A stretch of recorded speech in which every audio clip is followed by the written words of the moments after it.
Good morning. Thought I'd share with you an assault bike workout that I'm doing this morning. So I've just done 10 minutes of warm-up, gradually increasing the pace on the warm-up.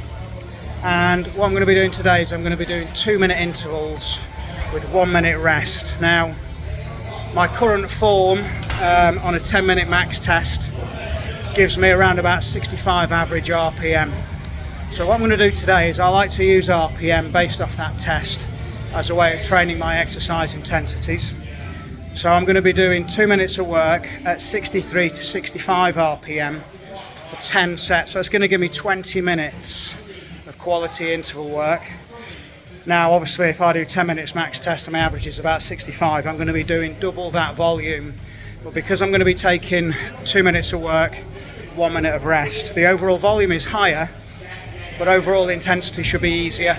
So I'm just getting a nice exposure, double the volume time on my intervals, but without it being horrendous and disgusting. At least that's the idea anyway. So let's see how it goes.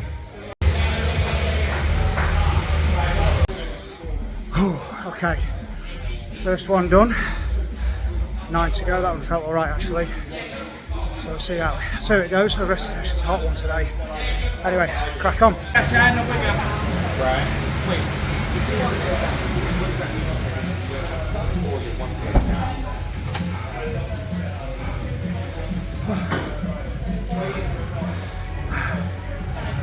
6 done. Feeling good, it's tough. But overall, managed to hold 63 to 65 RPM. Starting off for the first minute a bit easier, finishing a bit harder at the end. Moving onwards.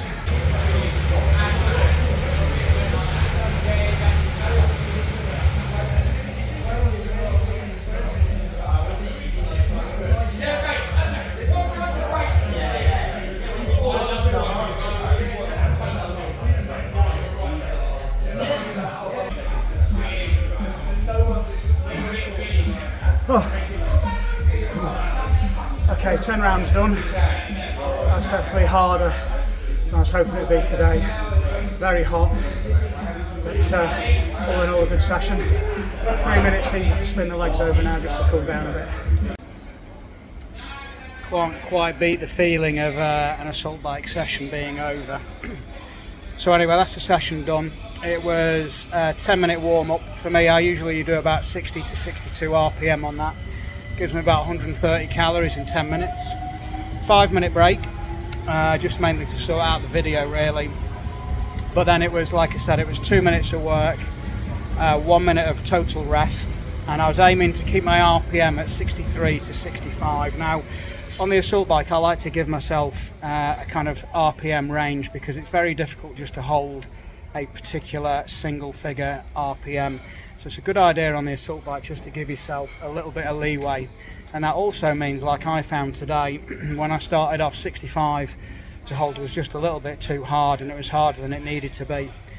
I was using my heart rate monitor and I was trying to keep my heart rate below 170, which I did. But what I ended up doing was the first minute of each interval, I started off about 63 and then kind of held it 64, 65 in the second minute. So even though the session was tough, it's the kind of session that if I wanted to, I could repeat tomorrow. And there's no kind of adverse reaction to not wanting to do the session again because it was so disgusting. So really that's the key to getting really fit on the assault bike, or any training for that matter, is training needs to be repeatable, it needs to be consistent, and also we need to be able to look and kind of gauge where we've been and then how we're progressing periodically over time, but without testing it every single week.